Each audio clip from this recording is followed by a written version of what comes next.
Hello and welcome back to... I shouldn't be walking this far already. I should be looking at the next image. Welcome back to Silver Creek Falls, Chapter 3. Manual override for Demeter, I think is the one we went in. So, take a picture of this one.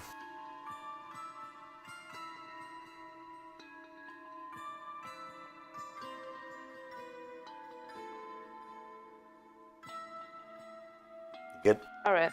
Alright. First one's green. Oh, the first one's over here. Hang on. Are you on the top level, top or bottom? I'm assuming bottom. But that's a good question. Let me go look real quick.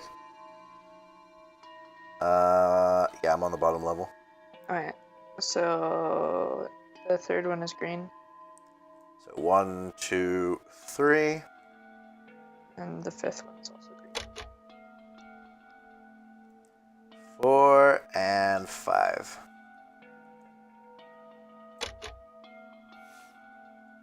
Alright.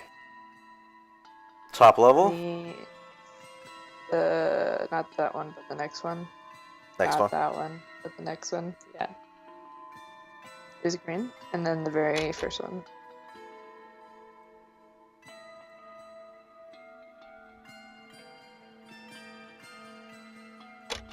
How are there no security guards in this place? Because they have a very awesome security system. Clearly. Alright, how about our blue and reds? Okay, so it's blue, blue, and then the rest are fine for that. And then blue, red, blue. Harvesting protocols overridden. This can't be good. I get the feeling I'm gonna unleash something doing this. Probably. That is good. What was the first one? Self-learning or something? Yeah. And now I've turned off something called harvesting protocols? Yeah. I'm gonna kill something. Wait, yeah, look at the thing.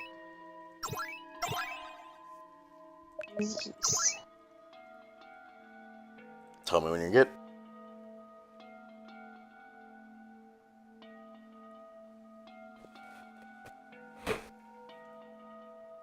Okay. It's just the first two down here, yeah? Yeah.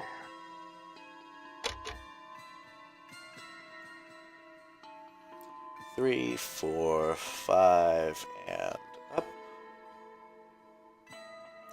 Still loving this dude's hair. That one's green.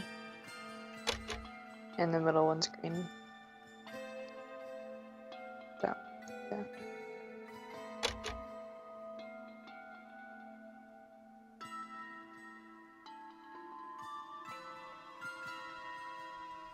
Blue, blue. Red, blue.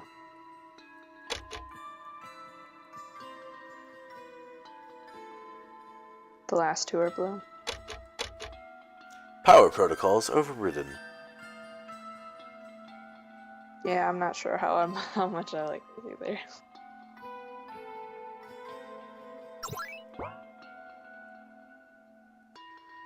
Hang on, what was Athena the god of? War. That wouldn't make any sense then. And assumingly this is Poseidon. Excuse me, I'm trying to check your sign. Thank you. Yes.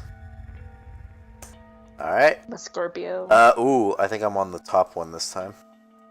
Ooh, switching it up. I know.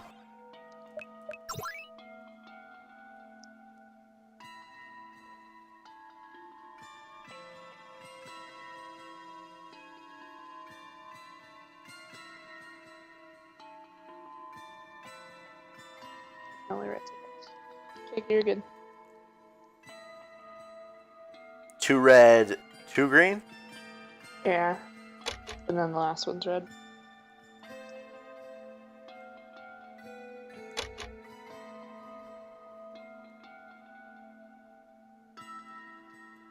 We'll deal with those in a second. Alright, what's it down here? Every other one is green. Starting with this one? Uh-huh.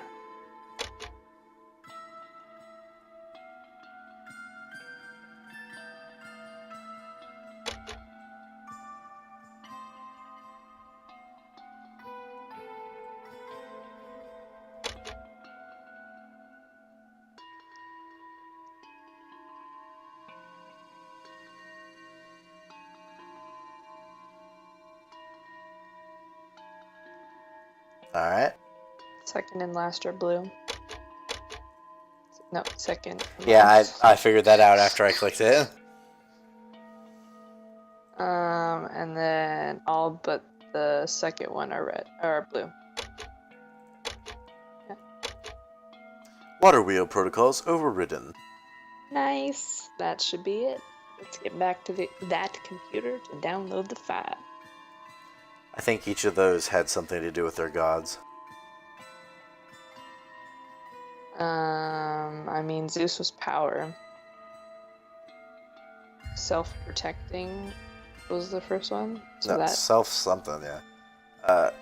Yeah, because he's the harvest god. I think so. Didn't Athena bring knowledge to humans? Yeah. So, Athena was the guy self-learning, harvesting, power, and then water. Yeah. Clever game. Very clever. Text appears on the screen. Meet me at the Looney Pines Lakeside Resort. F. Bolt. Why would we go meet this guy? Because we want to get our butts handed to us. Sounds about right. Oh, good day! It's Dumbledore. Welcome Wait. to the lonely... It's Dumbledore! It looked like a beard, but I realize now it's a shirt. Welcome to the Lonely Pines Lakeside Resort. How may I be of assistance to you? We're here to see Franklin Bolt. Oh, wonderful! Mr. Bolt has been expecting you. He's in the cigar room. The door on the left will lead you there. Okay. So very unusual. Gonna get shot in the back of the head. Dude. Seneca Crane. What up? What'd you call him? Seneca Crane. Ah, Detective Fitzgerald. Colonel Davis, you're right on time. Right on time. You were expecting us? Of course. Actually, I was expecting you a lot sooner, but oh well. Do you know what we're here for? Yes, you're here to interrogate me and then arrest me. Yeah, alright, Van Gogh. Wait, how do you know that? Detective, Colonel, please, have a seat and I'll explain everything. Sheriff, you son. This is highly irregular. Lee? He's unarmed and doesn't seem to be trying to escape. Escape? Why would I? It's been so much effort getting you here. Getting us here. Excuse me? Okay, just for reference, Sherman's March to the Sea, 1864. He captures Atlanta to guarantee the re-election of Abraham Lincoln, and then marches towards The sea? the sea. Yes, he was going towards Georgia. Georgia. Georgia, sweet Georgia. What does that have to do? Yes, I had to leave quite the trail of breadcrumbs just so you investigate the matter and see everything for what it is, and eventually make your way to me. I know from what it looks like I'm the big bad villain of this story, but perhaps if you could listen for a while, you may not realize it's all black and white. Villains rarely start as villains, Miss Fitzgerald. More often than not, they start out thinking that what they do is somehow improving the world, that along the way, bad decisions are made with the best of intentions, but often with the worst logic behind them. Alright, handsome Jack, calm your shit. Yeah, like that. Bro. I realized one day that I was no longer the hero of the story. I realized that what was being done wasn't improving the world. Get to the point, man. You see, it all started in the early 2000s. At the time, I was God damn it. At the time, I was a young investment banker in Wall Street, making my first millions, and my younger brother had just finished college. I insisted he join me in New York, as I wanted to take him under my wing and teach him how to make money. Initially, he seemed interested, and then the Twin Towers were destroyed in 9/11, and all my brother could talk about was joining up and bringing the war to them. He joined the U.S. Army and was commissioned as a lieutenant. When the U.S. declared war on Iraq, my brother's unit was one of the first to go into action, the 3rd Ranger Battalion. Wait, that's my unit. Bolts. Is it all coming back to you, Colonel Davis?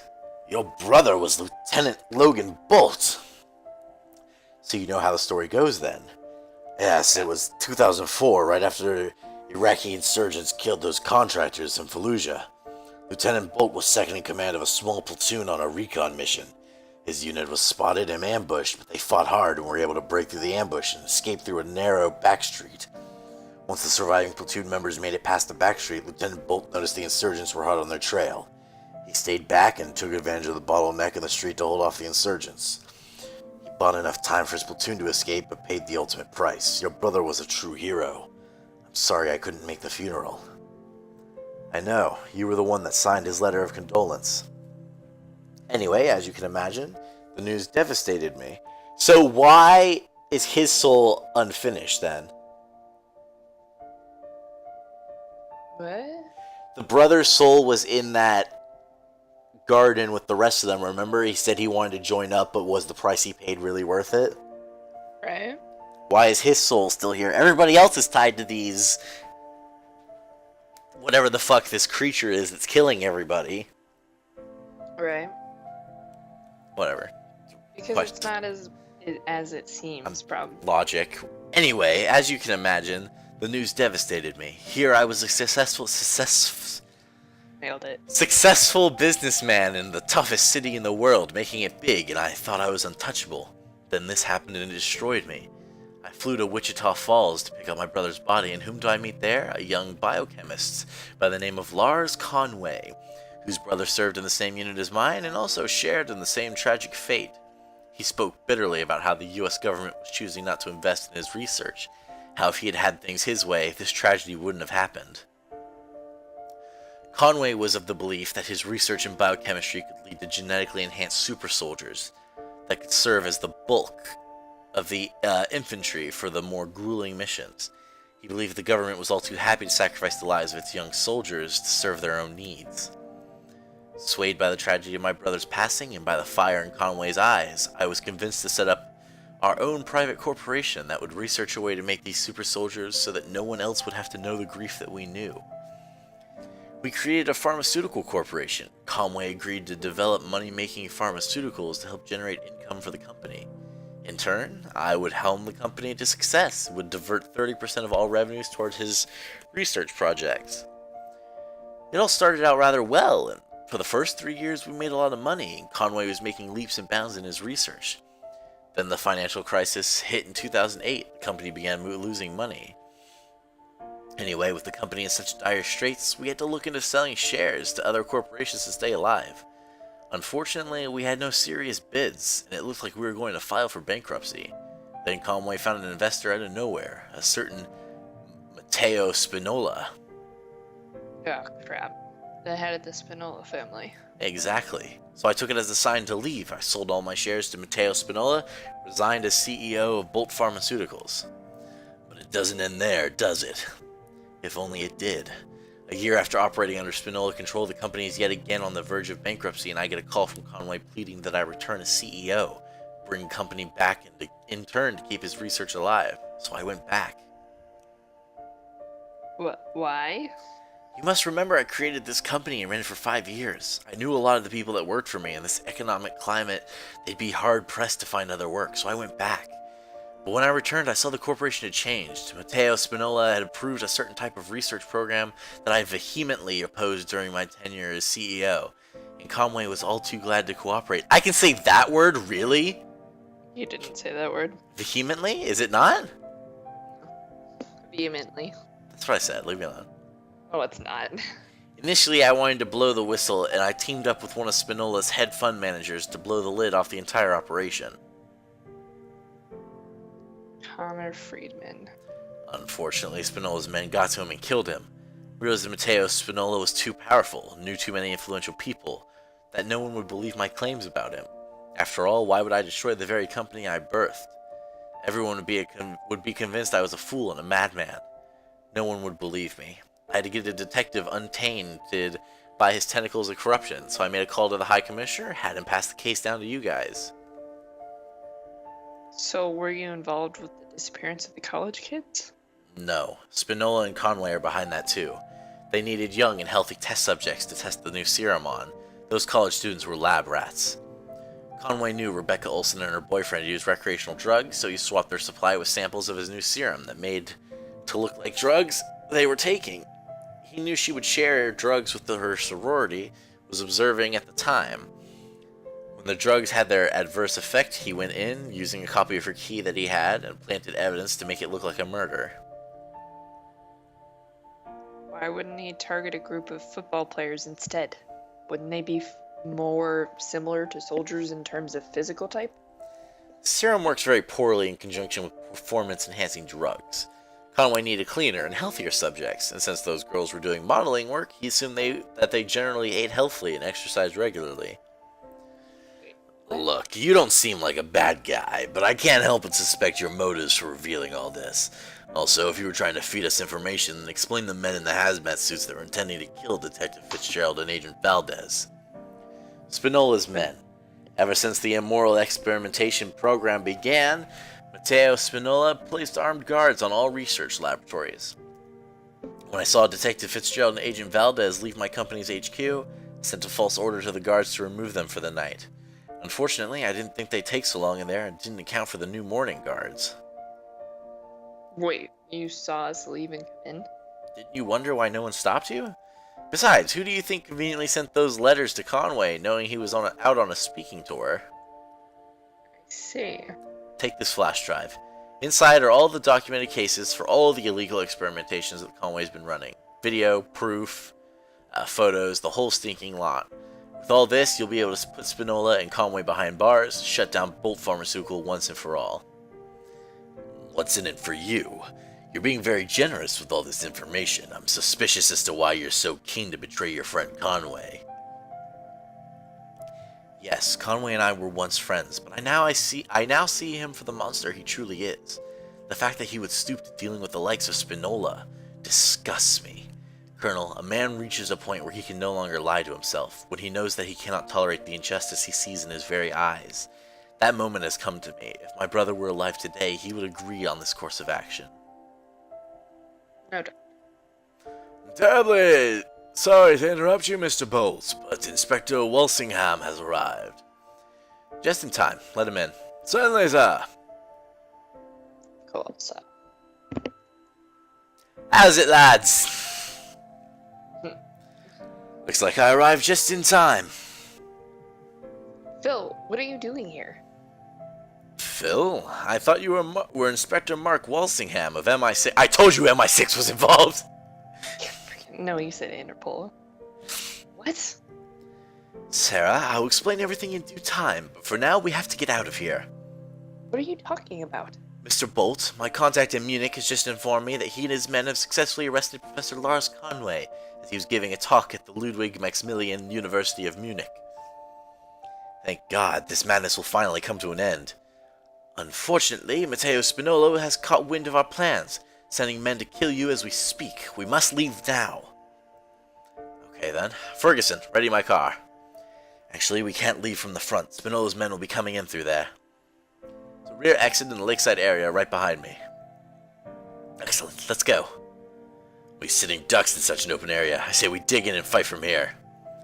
That won't be necessary. I've stationed 2 of my people outside. We'll be covered. 2 men? Is that it? Are you nuts? Spinola's gonna send at least 20 here to kill me. Please, don't underestimate my people. They'll have no problems making mincemeat out of Spinola's thugs. Besides, they brought along their big toys. I'll go outside and help your men fight them then. Thank you ever so much, Colonel. I knew with your special abilities, 20 men hardly constitutes a challenge. For that reason, I would prefer to have you with us in case we encounter an unpleasant surprise. Unpleasant surprise, huh? I sure do love how you British love to understate things. Come on, let's go. There's too many people! I can't do it! Gotta take a drink of water real quick, hang on. We're gonna pause this. Maybe finish this in the next episode, I don't know. We'll see you guys in the next episode. See you then. Peace.